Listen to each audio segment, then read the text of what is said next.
داخلہ کراتے وقت اپنے بچوں کے بارے میں کون سا اسکول چننا ہے اس بارے میں سوچو۔ یہ جو لوگ آج اسلام کے خلاف بول رہے ہیں، مسلمان ٹی وی ڈیبیٹس میں حصہ لے کر اور دھڑلے سے اسلام اور شریعت کے خلاف بول رہے ہیں، یہ سب وہ لوگ ہیں جنہوں نے کانوینٹ اسکولوں میں تربیت پائی۔ یہ سب وہ لوگ ہیں جنہوں نے دشمنوں کی گود میں اپنے بچوں جنہوں نے تربیت پائی۔ اب وقت آیا، اب آپ کے سامنے فیصلہ کرنا ہے، آپ کو فیصلہ کرنا ہے اپنے بچوں کے بارے میں۔ اکثر اس میں عورتیں اپنے شوہروں کو گمراہ کرتی ہیں۔ اکثر اگر مردوں کے دل میں کچھ جذبہ آ بھی جاتا ہے تو عورت کہتے ہیں ارے کیا کر رہے ہیں آپ کیا کر رہے ہیں، اس کا کیریئر خراب ہو جائے گا، اس کا کیریئر خراب ہو جائے گا۔ سبحان اللہ، کیا ماں ہو تم کیا ماں ہو، تم اپنے بچے کی آخرت تو تباہ کرنے کا فیصلہ کر رہی ہو۔ کیسی ماں ہو تم؟ اس کا عقیدہ، اس کا ایمان، اس کی فکر، اس کی سوچ، اس کے جذبات، اس کی وفاداری سب تباہ ہو جائیں، وہ دشمنوں کے ہاتھ کا ایک آلہ کار اور ہتھیار بن جائیں۔ تم اس پر آمادہ ہو؟ یہ وقت ہے بہت سوچ سمجھ کر فیصلہ کرنے کا۔ ایک نو مسلم تھا، ایک شخص تھا جو یہودیوں میں پیدا ہوا اور پھر وہ اسلام لایا۔ لیوپولڈوس اس کا نام تھا پہلا، بعد میں اس کا نام اسلام لانے کے بعد محمد اسد رکھا گیا۔ بہت بڑا رائٹر، مصنف، مفکر تھا۔ اس نے اپنے اسلام لانے کے بعد بھی بہت ہی عجیب و غریب کتابیں لکھی ہیں۔ اس کی ایک کتاب کا نام ہے روڈ ٹو مکہ۔ اپنے اسلام لانے کی پوری داستان لکھی ہے۔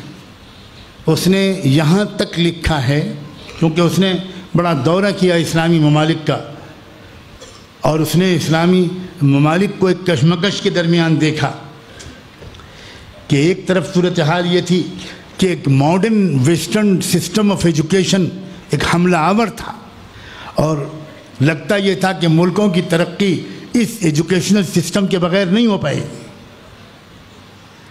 اور دوسری طرف یہ بھی سامنے تھا بالکل کہ جو 2-3 نسلیں ان ایجوکیشنل کالجز اس سسٹم سے پڑھ کر نکلیں وہ اسلام کی دشمن بن گئیں۔ وہ فلم ایکٹر بنے، ایکٹریس بنے، شاعر بنے، موسیقار بنے، ادیب بنے، جرنلسٹ بنے، پولیٹیکل لیڈر بنے، سوشل ایکٹیوسٹ بنے، اکنامسٹ بنے، لیکن سب اسلام کے خلاف۔ اور ایک طرف جو اسلام کے وفادار لوگ تھے، شریعت و دین کے پابند تھے، ان میں غربت بھی تھی، ان میں ماڈرن ایجوکیشن کے لحاظ سے تھوڑی پسماندگی بھی تھی۔ تو یہ جو مغربی نو مسلم، اس سے لوگ پوچھتے تھے، اس کو لوگ آئیڈیل سمجھتے تھے کہ واٹ شوڈ وی ڈو، ہمیں کیا کرنا چاہیے، ہمیں کون سا ایجوکیشنل سسٹم اڈاپٹ کرنا چاہیے، ہمیں اپنے بچوں کو کہاں پڑھوانا چاہیے۔ محمد اسد کی جرأت اور حق گوئی اور ایمان کی جو فراست ہے ایمانی، میں اس کو سلام کرتے ہوئے یہ بات آپ تک نقل کرتا ہوں۔ محمد اسد نے صاف صاف جواب دیا اور لکھا کہ میں پوری دنیا کے مسلمانوں کو یہ مشورہ دینے میں کوئی ہچکچاہٹ محسوس نہیں کرتا کہ کئی صدیوں تک ان کو سیاسی اور معاشی پسماندگی قبول کر لینا چاہیے، اس بے دینی اور اس عریانیت اور اس مغرب زدگی کے مقابلے میں جو اس مغربی تعلیم کے ذریعے آنا لازمی ہے۔ پسماندہ رہ جائیں ہم، یہ ہم کو منظور کر لینا چاہیے، لیکن ہم کو دین کو، اس اسلام کو جو بڑی مشکل سے مجھ کو ملا ہے، جو واقعی دنیا کا بہترین تہذیب ہے، اس کو چھوڑنے کی غلطی نہیں کرنی چاہیے۔ یہ ایک نو مسلم سبق سکھا رہا ہے۔ اور ہمارے اچھے خاصے دیندار لوگ، نماز پڑھنے والے، داڑھی کرتا پاجامہ والے، وہ اپنے بچوں کو ڈھکیل رہے ہیں۔ میں بہت اچھی طرح جانتا ہوں اس کی ضرورت کو۔ مشرق و مغرب کے پیمانے گھوم کر آیا ہوں، مغرب کی یونیورسٹیوں میں لیکچرز دے کر آیا ہوں۔ اس کے بعد میں کہتا ہوں، اگر آپ اپنے بچوں کی اسلامی اور ایمانی اور احسانی، ان کی فکری، ان کی عقلی، ان کی روحانی، ان کی ذہنی، ان کی اگر تربیت کے لیے بہت مضبوط انتظام کر سکتے ہیں، تب تو آپ بھیجیے اس بچے کو، ورنہ یاد رکھیے آپ نمرود کی آگ میں ڈھکیل رہے ہیں اس کو جو ابراہیم نہیں ہے۔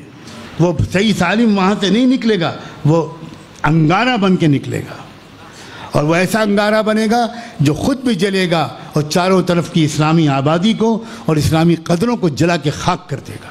اسی لیے سخت ضرورت ہے ایسے تعلیمی نظام کی جہاں یہ دونوں تعلیمیں یکجاں ہوں، سخت ضرورت۔ میں کیسے سمجھاؤں کہ یہ وقت کا کتنا اہم کام ہے، کیونکہ بلا شبہ ہم کو جو پولیٹیکل لیڈرز تیار کرنے ہیں، جرنلسٹ تیار کرنے ہیں، پروفیشنلز تیار کرنے ہیں، ڈاکٹر اور علماء اور وکلاء اور ججز تیار کرنے ہیں، وہ تیار کرنے ہیں جو حدیث و قرآن کے ماہر ہوں، اسلام کے علم بردار ہوں۔ ہمیں ایسے لوگ تیار کرنے ہیں، اور ایسے لوگ ایک نئے تعلیمی نظام کے بغیر نہیں چل سکتے۔ تو جہاں یہ امکانات ہو وہاں اس کو ترجیح دیجیے، جہاں یہ امکان نہ ہو وہاں کم سے کم اپنے بچوں کے داخلے کے موقع پر آپس میں جب مشورہ کیجیے تو کیریئر کے ساتھ ساتھ آخرت کو سامنے رکھیے۔ اگر آپ ایمان رکھتے ہیں آخرت پر، اگر یقین ہی نہیں ہے کہ مرنے کے بعد نہ جنت ہے نہ جہنم، یہ سب بکواس ہے اور جھوٹ ہے، تو پھر جو چاہے کیجیے، پھر آپ کو کون مشورہ دینے کا مجھے حق ہے؟ افسوس یہ ہے کہ بچوں کے داخلے سے پہلے مشوروں میں آخرت کہیں نہیں آتی، کوئی پوچھتے ہی نہیں، کبھی نہیں تذکرہ آتا کہ میں کس اسکول میں اپنے بچے کو بھیجوں کہ میرے بچے کی آخرت بچ جائے۔ یہ ہے مسلمان ماں اور باپ کی سوچ۔